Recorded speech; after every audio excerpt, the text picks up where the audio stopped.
Hello student, welcome to YouTube study. आज की इस वीडियो में यूपी बोर्ड कक्षा 12 के बच्चों के लिए फिजिक्स से मोस्ट इंपॉर्टेंट क्वेश्चन लेकर आए हैं। अगर आप पेपर देने वाले हैं तो इन सारे क्वेश्चंस को अवश्य ही लगा कर जाइएगा बोर्ड एग्जाम में। इसमें से तो सीधे सीधे ज्यादा क्वेश्चन फंसेंगे, देख लीजिएगा। लॉरेंज बल किसे कहते हैं, ठीक इसके बाद एम्पियर का परिपथीय नियम, यहाँ पे एक मोस्ट इंपॉर्टेंट न्यूमेरिकल, ठीक इसके बाद सेल का विद्युत वाहक बल, धारा घनत्व, तो यहाँ पे इंपॉर्टेंट न्यूमेरिकल रखा गया। इसके बाद इलेक्ट्रॉन वोल्ट नति कोण किसे कहते हैं, सोफ्टवेयर किसे कहते हैं, यहाँ पे न्यूमेरिकल। जितने भी इस वीडियो में क्वेश्चंस आप देख रहे हैं ना, सभी मोस्ट इंपॉर्टेंट है और बोर्ड एग्जाम में इसमें से काफी क्वेश्चन आपको देखने को मिलने वाला है। तो वीडियो को तुरंत लाइक कर दीजिए, चैनल पे नए हैं तो सब्सक्राइब करके बेल आइकन प्रेस करके रखिए। डेली आपको ऐसी वीडियोस मिलती रहेंगी और तैयारी बहुत ही अच्छा हो पाएगा। तो वीडियो को पूरा देखिएगा। और सबसे पहला नंबर इसमें क्वेश्चन जो रखा गया है, लॉरेंज बल किसे कहते हैं, पेपर में बार बार पूछता है, इसलिए इसको अच्छे से थ्योरी को समझिएगा। और देखिए इस क्वेश्चन को वीआईपी में रखा गया है, वेरी इंपॉर्टेंट क्वेश्चन, ठीक है। सबसे पहले लॉरेंज बल किसे कहते हैं, एक बार अच्छे समझिएगा ना तो पूरा अच्छे से तैयार हो जाएगा। देखिए लॉरेंज बल किसे कहते हैं, देखिए लॉरेंज बल यानी कि चुंबकीय क्षेत्र में गतिमान आवेश इलेक्ट्रॉन पर लगने वाले चुंबकीय बल को लॉरेंज बल कहते हैं। ध्यान समझिए कि चुंबकीय क्षेत्र में, चुंबकीय क्षेत्र कौन सा कहलाएगा कि जब किसी चालक में धारा प्रवाहित करते हैं तो चालक के अगल बगल कौन सा क्षेत्र उत्पन्न होता है, चुंबकीय क्षेत्र। वही कह रहा है कि चुंबकीय क्षेत्र में गतिमान आवेश इलेक्ट्रॉन पर लगने वाले चुंबकीय बल को ही लॉरेंज बल कहते हैं। कितना सिंपल है। जब हम किसी, देखिए ये तार हो गया, जब हम इस तार में मतलब कि विद्युत धारा प्रवाहित करेंगे तो इसके अगल बगल क्या होगा, एक चुंबकीय क्षेत्र उत्पन्न होगा। और चुंबकीय क्षेत्र उत्पन्न होगा तो ये गतिमान आवेश हो जाएंगे, जो आवेश होंगे गति में हो जाएंगे, जैसे कि इलेक्ट्रॉन। और इलेक्ट्रॉन पर ही लगने वाला चुंबकीय बल, जो लाइट प्रवाहित कर रहे हैं तो लाइट प्रवाहित की वजह से चुंबकीय बल उत्पन्न होगा। तो चुंबकीय बल अब इलेक्ट्रॉन पर बल लगाएंगे और उसी को बोलते हैं लॉरेंज बल, ठीक है। लॉरेंज बल को देखिए, इसका फार्मूला क्या होता है, लॉरेंज बल F equal to q v v sine theta, ठीक है ना। Q v v sine theta, ये लॉरेंज बल का क्या होता है, फार्मूला होता है। इसको अच्छे से तैयार कर लेना, पीडीएफ भी मैं लास्ट में प्रोवाइड करूंगा। तो तुरंत वीडियो को लाइक कर दीजिए अगर नहीं किए हैं तो। एम्पियर का परिपथीय नियम किससे कहते हैं, ये भी काफी इंपॉर्टेंट है, पेपर में पूछता है कि एम्पियर का परिपथीय नियम को परिभाषित करे, ऐसे ही पूछेगा। तो इसको कैसे लिखेंगे, ध्यान समझिएगा कि किसी बंद वक्र के परितः, देखिए किसी बंद वक्र, कोई तार है, कुंडली रूप में ले लिए हैं, तो किसी बंद वक्र के परितः चुंबकीय क्षेत्र की तीव्रता का रेखा समाकलन यानी लाइन इंटीग्रल उस बंद वक्र द्वारा घिरे क्षेत्रफल में से गुजरने वाली कुल वैद्युत धारा का म्यू नॉट गुना होता है, जिसे एम्पियर का परिपथीय नियम कहते हैं। एक बार अच्छे समझिए, जितने भी बच्चे शॉर्टकट में इसका थ्योरी मतलब पढ़े हैं उनका भी सही है, ये भी सही है। इसको भी आप लिख सकते हैं, तैयारी अच्छे से कर लीजिएगा। एम्पियर का परिपथीय नियम किससे कहते हैं, किसी बंद वक्र के परितः चुंबकीय क्षेत्र की तीव्रता यानी कि आई जो है, चुंबकीय क्षेत्र की तीव्रता का रेखा समाकलन लाइन इंटीग्रल उस बंद वक्र द्वारा घिरे क्षेत्रफल में उसे गुजरने वाली कुल वैद्युत धारा का म्यू नॉट गुना होता है, जिसे एम्पियर का परिपथीय नियम कहते हैं, ठीक है ना। अब देखिए जहां पे म्यू नॉट क्या है, तो निर्वात की निरपेक्ष चुंबकशीलता है। क्या है, निर्वात की निरपेक्ष चुंबकशीलता है, निरपेक्ष चुंबकशीलता म्यू नॉट होता है, ठीक है। अब यहाँ पे इसका फॉर्मूला होता है, तो देखिए यहाँ पे integration c into vector b into vector d l equal to mu naught into I के बराबर होता है। ये वाला फॉर्मूला याद रखिएगा, अगर न्यूमेरिकल आए तो इसी फॉर्मूले के तहत आप करेंगे, ठीक है। अगला क्वेश्चन देखेंगे जो कि यहाँ पे न्यूमेरिकल टाइप्स क्वेश्चन है, इसको आप बहुत ही आसान तरीके से कर सकते हैं। जैसे कि दो बल्ब हैं,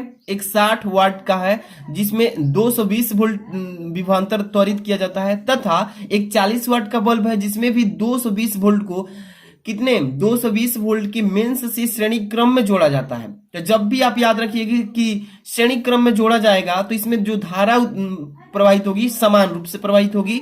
तो बल्बों की कुल शक्ति पूछा है, तो सब देखिए सबसे पहले आपको मैं बताता हूं कि न्यूमेरिकल कैसे करना है। सबसे पहले जिस चीज का मान दिया है उसको पहले नोट करना है, ठीक है। क्या क्या दिया है पहले देखिए, इसमें 60 वाट का दिया है ना, तो P का मान है, तो इसको P1 लिख लीजिए। क्या लिखेंगे, P1 कितना वाट है, 60 वाट है। अब P2 कितना दिया है, तो 40 वाट, P2 बराबर भी लिख लीजिए, कितना है, 40 वाट है। इसमें भी विभवांतर समान रूप से दे रहा है, विभवांतर 220, इसमें भी 220, यहाँ पे भी बराबर लिख लीजिए 220 वोल्ट। ठीक है ना, बहुत सिंपल तरीके से बता रहा हूं। इसमें भी उतना ही है 220 वोल्ट। अब क्या करना है, इसमें कह रहा है बल्बों की कुल शक्ति निकालने से पहले आपको यहाँ पे क्या करना, शक्ति का एक फॉर्मूला होता है, आपको बता दूं यहाँ पे कार्नर में P बराबर क्या होता है, V इंटू आई। ठीक है ना, तो अब देखिए P बराबर निकालना है ना V इंटू आई, तो V तो इसमें है लेकिन I नहीं है, तो I निकालना पड़ेगा ना। I निकालने के लिए सबसे पहले प्रतिरोध निकालेंगे एक एक बल्ब का।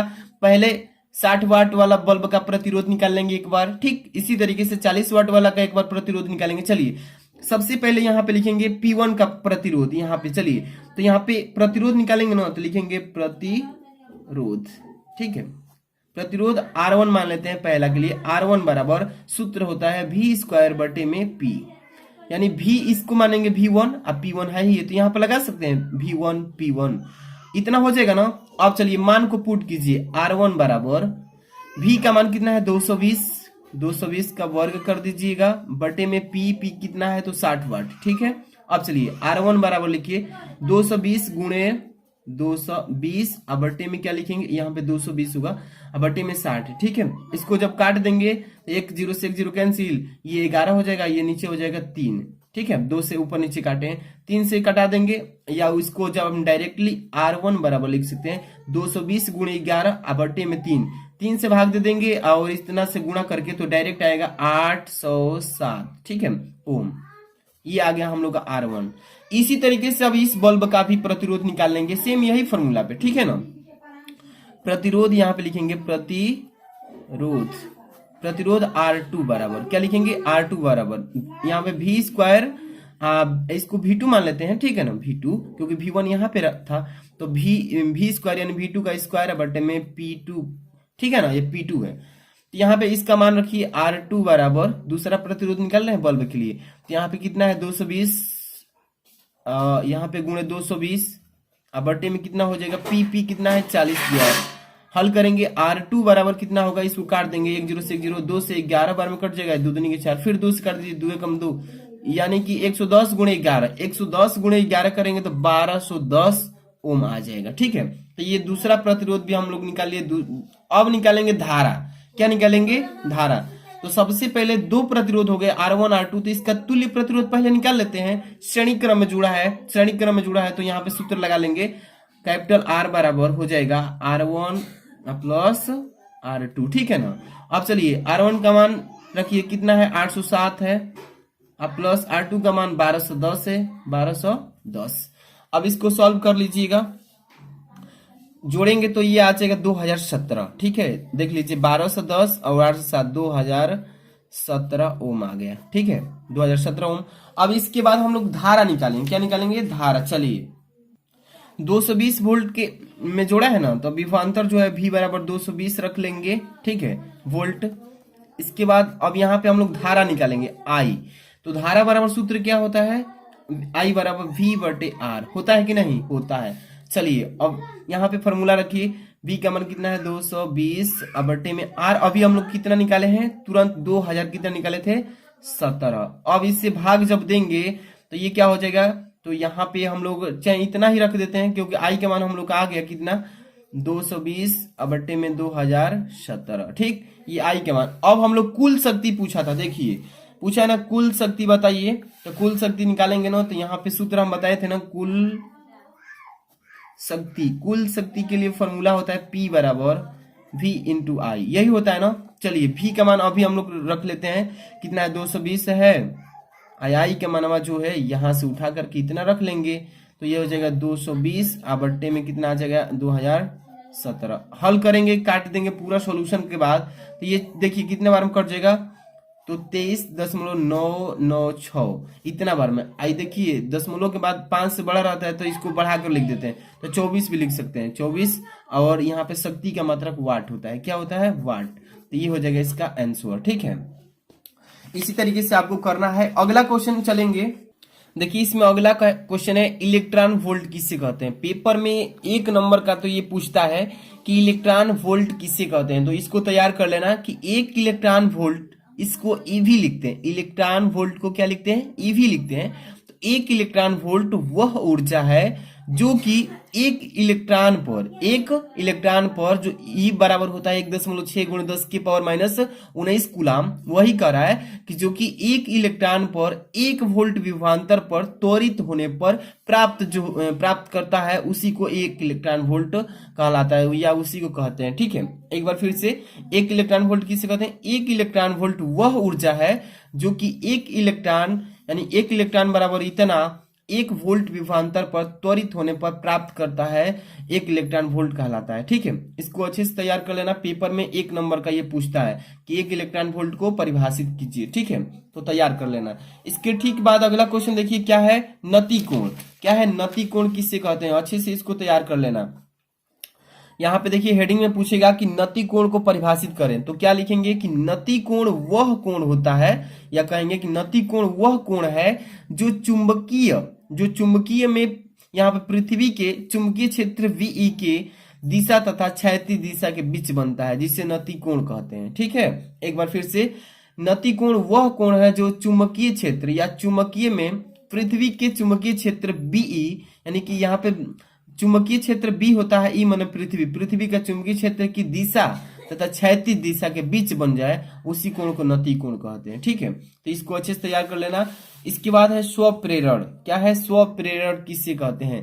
पेपर में ये भी पूछेगा कि स्वप्रेरण को परिभाषित कीजिए, तो तैयार कर लेना इसको। देखिए, स्वप्रेरण किसे कहते हैं? किसी कुंडली से संबद्ध चुंबकीय फ्लक्स के मान यहाँ पे 2 बार लिख दिए हैं, एक बार होगा कि किसी कुंडली से संबद्ध चुंबकीय फ्लक्स के मान में परिवर्तन होने पर उसकी कुंडली में प्रेरित वैद्युत वाहक बल तथा प्रेरित धारा उत्पन्न होने की घटना को ही स्वप्रेरण कहते हैं। क्या कहते हैं? स्वप्रेरण। इसको अच्छे से तैयार कर लेना, पेपर में पूछेगा ही पूछेगा। वीडियो को जितने बच्चे अभी तक लाइक नहीं किए, प्यारा सा लाइक कर देना। और आपके लिए एक मोटिवेशन सुनाता हूं कि आंखों में नींद बहुत है पर सोना नहीं, यही समय है कुछ करने का, इसे खोना नहीं। यहाँ पे देखिए, स्वप्रेरण का फॉर्मूला होता है एल। स्वप्रेरण को किस चीज से डिनोट करते हैं? एल से, और एल बराबर होता है μ0 pi into n² into r/2। ये फॉर्मूला रख के आप न्यूमेरिकल अगर करना चाहते हैं तो यहाँ से स्वप्रेरण का फॉर्मूला से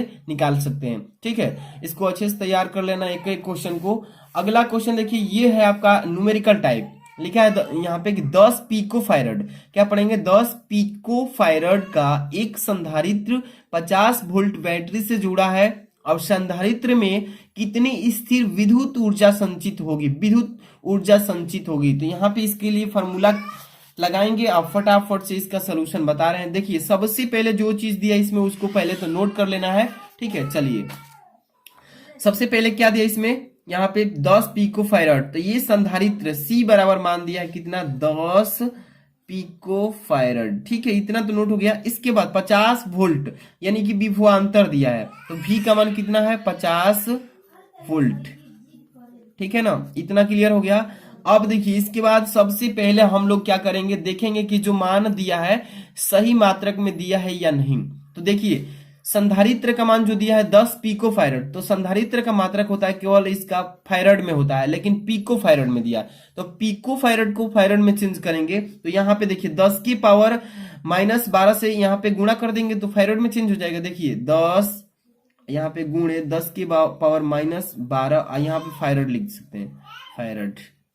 ठीक है, अब चेंज हो गया पिको से किस में? फैरड में। 10 की पावर -12 से गुणा करा दिए, तो ये तो वोल्ट का मात्रक, विभवांतर का मात्रक वोल्ट होता है। ठीक है, अब संधारित्र स्थितिज ऊर्जा का फॉर्मूला लगाएंगे। पूछा है ना कि स्थितिज ऊर्जा, संचित ऊर्जा मतलब स्थितिज हुआ, स्थितिज ऊर्जा U बराबर क्या होता है? Half C/v²। इसी फॉर्मूले के तहत आराम से निकाल लेंगे। चलिए, U = लिख लीजिए 1/2। C का मान कितना है? 10 गुणे 10 की पावर -12, और यहाँ पे गुणा कर लीजिए। और V का मान कितना है? 50 का वर्ग कर दीजिए। ठीक है, इस फॉर्मूले पे कर लेंगे। यहाँ से देखिए 1/2 गुणे, यहाँ से चाहेंगे तो काट भी सकते हैं। ठीक है, 2 5 बार गया, इसको हटा दीजिए। 50 का वर्ग यहाँ से सीधे डायरेक्टली गुणा कर लेंगे, तो U बराबर आ जाएगा 25/2 या हाँ 25/2 गुणे 10 के पावर -9। ठीक है, इतना कर लेंगे। इसके बाद देखिए यहाँ पे देखिए इसको हम सॉल्व कर लेते हैं, थोड़ा सा इधर ही कर लेते हैं। U बराबर 12 इसको जब भाग देंगे तो 12 बार में हो जाएगा 12.5 गुणे 10 के पावर -9 जूल। संचित ऊर्जा का मतलब जूल हो जाएगा। अब यहाँ से U बराबर क्या लिख सकते हैं, इसको उचित दशमलव बदलेंगे तो एक स्थान इधर आएगा तो यहाँ पावर घट जाएगा, तो 1.25 गुणा 10 के पावर -8 यहाँ पे जूल। यही आंसर आएगा इसका। ठीक है, इसी तरीके से पेपर में भी आएगा तो आराम से कर लेना। इसके बाद अगला क्वेश्चन देखेंगे, बहुत इंपॉर्टेंट है, सभी के सभी क्वेश्चंस देख सकते हैं। अगला क्वेश्चन इसके बाद क्या है, देखिए लिखा है कि सेल का विद्युत वाहक बल किसे कहते हैं। पेपर में 100% ऐसा क्वेश्चन आता है कि सेल का विद्युत वाहक बल किसे कहते हैं। तो इसका परिभाषा लिखेंगे आप, देखिएगा ध्यान से कि एकांक आवेश का मतलब कोई इलेक्ट्रॉन ले लीजिए या प्रोटॉन ले लीजिए। ठीक है, तो यहाँ पे एकांक आवेश को पूरे परिपथ, यानी परिपथ मतलब सेल सहित है, ठीक है, उसमें सेल भी रहेगा, तो एकांक आवेश को पूरे परिपथ में प्रवाहित यहाँ पर देखिए करने में सेल द्वारा दी गई ऊर्जा को सेल का विद्युत वाहक बल कहते हैं। एक बार फिर से इसको समझिएगा ध्यान से, आप ही लोग के लिए 2 बार पढ़ा रहे हैं इसको कि सेल का विद्युत वाहक बल किसे कहते हैं। तो एकांक आवेश को पूरे परिपथ का मतलब जितने भी आप फिगर बनाए हैं, जिस भी चीज को रखे हैं, उस पूरी परिपथ की बात कर रहा है। ठीक है ना, तो यहाँ पे आपको अच्छे से समझना जरूरी है कि कह रहा है कि एकांक आवेश को पूरे परिपथ में प्रवाहित करने में सेल द्वारा दी गई ऊर्जा को सेल का विद्युत वाहक बल कहते हैं। अब देखिए विद्युत वाहक बल को ई से प्रदर्शित करते हैं, इसका फॉर्मूला होता है ई बराबर W/Q। ठीक है, W/Q। यहाँ पे देखिए W जो है उसका कार्य हो जाएगा, Q जो है आवेश हो जाएगा। वही लिखा है कि E बराबर W/Q होता है। तो इसको अच्छे से तैयार कर लेना, सेल का विद्युत वाहक बल पेपर में आएगा ही आएगा। इसके बाद अगला है आपका धारा घनत्व। धारा घनत्व किसे कहते हैं, किसी चालक में किसी बिंदु पर, ध्यान समझिए, ये धारा घनत्व का परिभाषा की किसी चालक में किसी बिंदु पर प्रति एकांक क्षेत्रफल से अभिलंबवत गुजरने वाली धारा को उस बिंदु पर धारा घनत्व कहते हैं।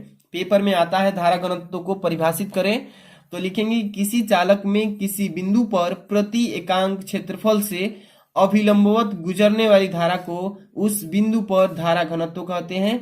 इसे किस चीज से डिनोट करते हैं, तो जे से। धारा घनत्व किस चीज से प्रदर्शित करते हैं, जे से दिखाते हैं, यानी कि प्रदर्शित करते हैं। अब इसका फॉर्मूला होता है धारा घनत्व यानी कि जे बराबर I/A। आई क्या है, तो यहाँ पे धारा हो जाएगा, ए क्या है, तो यहाँ पे क्षेत्रफल हो जाएगा, एकांक क्षेत्रफल। ठीक है, इसका मात्रक होता है धारा घनत्व का एम्पियर प्रति मीटर स्क्वायर। क्या होता है, एम्पियर प्रति मीटर स्क्वायर। इसको अच्छे से तैयार कर लेना, इस तरीके से पेपर में आता है। इसके बाद है लास्ट क्वेश्चन, ये न्यूमेरिकल, बहुत ही इंपॉर्टेंट न्यूमेरिकल है। पेपर में देख लीजिए 2020 में पूछा है, 22 में भी पूछा था, लेकिन मैं यहाँ पे नहीं लिख पाया हूं।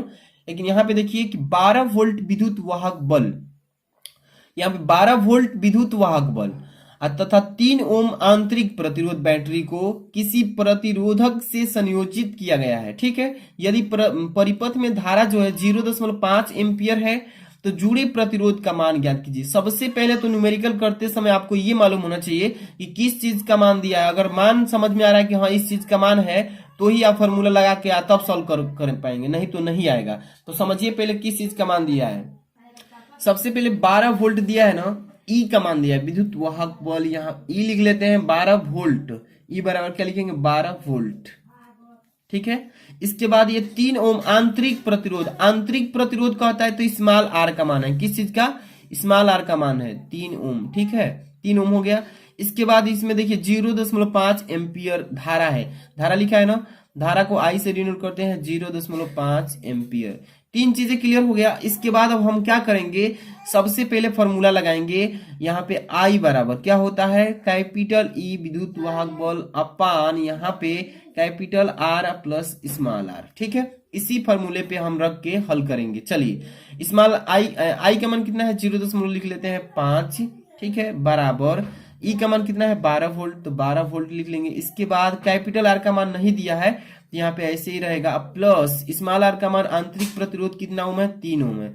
अब हल कीजिए बहुत ही सिंपल तरीके से, इसमें क्रॉस मल्टीप्लाई कर लेंगे गुणा, तो हो जाएगा। देखिए 3 से यहाँ पे कर लीजिए, तो यहाँ पे पहले कीजिए 0.5 आर से गुणा होगा तो आर हो जाएगा, ठीक है। प्लस 3 से गुणा कीजिए 0.5 में, तो 1.5 आएगा, क्या आएगा 1.5। अब बराबर इधर केवल बच गया 12, ठीक है। अब इसमें क्या कीजिए, इस आर का मान निकालना है तो पक्षांतर कर लेते हैं। सबसे पहले 0.5 आर लिख लीजिए, अब बराबर 12 है तो ऐसे ही रहने दीजिए। इस 1.5 को उधर लाएंगे तो माइनस में हो जाएगा कितना, 1.5, ठीक है।